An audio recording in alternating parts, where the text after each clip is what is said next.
फुट्सक्रे Victoria Australia के violent young neo-Nazi skinhead वाले लोगों का एक गैंग फुट्सक्रे स्टेशन के एक सुरंग में 3 वियतनामीज ऑस्ट्रेलियन टीनेजर्स पर हमला करता है और उनमें से 2 की बेरहमी से पिटाई करता है। गैंग को लीड हांडो कर रहा है, जो एक वायलेंट, रेस्टलेस और अनप्रेडिक्टेबल साइकोपैथ है जिसके वाइट नेशनलिस्ट बिलीफ बहुत ज़्यादा है और जिसमें होमिसाइडल की टेंडेंसीज हैं। गैंग में उसका दोस्त और दूसरा कमांडर शांत, रिजर्व्ड लेकिन उतना ही वायलेंट डेवी भी शामिल है। अपने लोकल पब में हंडो और डेवी गैब्रिएला से मिलते हैं जो खराब तरीके से नियंत्रित मृगी से पीड़ित है। ये घटना उसके यौन शोषण करने वाले धनी बाप मार्टिन द्वारा उसके नशीली प्रेमी को गिरफ्तार किए जाने के एक दिन बाद हुई है। गैब्रिएला का हांसो के साथ एक रोमांटिक रिश्ता शुरू होता है जो एक मजबूत शुरुआत के बावजूद जल्दी बेकार हो जाता है क्योंकि वो उसके प्रति लगातार अब्यूसिव हो रहा था। गैंग द्वारा एक शॉपिंग मॉल में तोड़फोड़ करने के बाद कैनबेरा से गैंग के कुछ दोस्त आते हैं जिनमें से एक रॉयल ऑस्ट्रेलियन नेवी में भर्ती हो गया है। इसके बाद गोदाम में एक पार्टी होती है। अगले दिन 2 लड़के पब जाते हैं जिसे मालिक ने हाल ही में एक वियतनामीज बिजनेसमैन को बेचा है। नए मालिक और उसके बेटों को देखकर वो हांडो को सूचित करते हैं जो अपने गैंग के साथ आता है और वो नए मालिक के 2 बेटों को बेरहमी से पिटाई करते हैं जबकि तीसरा बेटा भागकर मदद के लिए पुकारता है। गैंग के विरोध और हिंसा से तंग आकर टाइगर के लीड में आर्म्ड और गुस्सैल वियतनामी मर्दों के एक बड़ी भीड़ आती है और स्किनहेड पर टूट पड़ते हैं। वियतनामी लोगों का संख्या स्किनहेड से कहीं ज़्यादा है और इस झगड़े और चेस में एंग्री मॉब कई स्किनहेड्स को पीट देते हैं जिनमें मागू, ल्यूक, चैंप और ब्रेड भी शामिल हैं। गैंग के बाकी सदस्यों का उनके किराए के गोदाम तक पीछा किया जाता है जहां से वो बाल बाल बच निकलते हैं क्योंकि वियतनामी भीड़ अंदर घुस जाते हैं और इमारत को जलाने से पहले तोड़फोड़ करते हैं।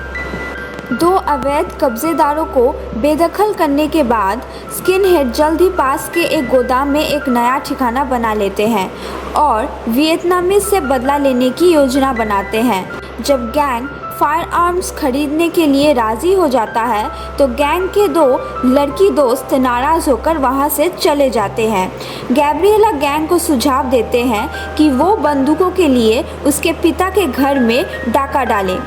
मार्टिन को पीटने और बांधने के बाद गैंग घर में तोड़फोड़ करते हैं, उसके एक कार तोड़ देता है और उसके शराब कलेक्शन पर धावा बोल देता है। सबसे छोटा स्किनहेड बब्स चोरी के दौरान घर से एक डीएक्टिवेटेड रिवॉल्वर चुरा लेता है। गैब्रिएला मार्टिन को बताती है कि ये चोरी उसके सालों के अब्यूज़ का बदला है और फिर डेवी को हांडो को उसके वायलेंट ज़िंदगी से दूर ले जाने की अपनी योजना बताती है। मार्टिन आखिरकार खुद को आज़ाद कर लेता है और गैंग को डराने के लिए एक हैंडगन का इस्तेमाल करता है जो उस टूटी फूटी गाड़ी में भाग जाते हैं और ज़्यादातर चोरी का सामान वहीं छोड़ जाते हैं। इस घटना के कारण डेवी अपने वायलेंट लाइफस्टाइल पर सवाल उठाने लगता है। डकैती के बुरे नतीजे और उनके रहन सहन की स्थिति पर गैब्रिएला की आलोचना से उत्तेजित होकर हैंडो अचानक उसे थप्पड़ मारता है, डांटता है, छोड़ देता है और फिर घर से निकाल देता है। डेवी एक्सेस वायलेंस और हांडो के क्रूएल और अनप्रेडिक्टेबल नेचर को और बर्दाश्त नहीं कर पाता, इसीलिए गैंग छोड़ने की घोषणा करता है और गैब्रिएला को अपने जर्मन दादी का एड्रेस देता है जहां वो रहेगा। गैब्रिएला पुलिस को गैंग के ठिकाने की सूचना देता है और डेवी के साथ रात बिताता है जहां वो एक दूसरे के लिए अपने भावनाओं का इजहार करते हैं। डेवी अपने वायलेंट लाइफस्टाइल के बारे में गैब्रिएला को अपने शंकाएं भी बताता है क्योंकि उसने अपने दादी के चिंता में अपने फ्लाइट जैकेट से रेसिस्ट पैचेस हटा दी थी। अगले सुबह पुलिस उस गोदाम पर छापा मारते हैं जहां स्किनहेड गैंग छिपा हुआ था। पुलिस पर चोरी की गई डीएक्टिवेटेड गन तानने पर बब्स के सिर में गोली लग जाती है और गैंग के बचे हुए सदस्यों की पिटाई करके उन्हें गिरफ्तार कर लिया जाता है।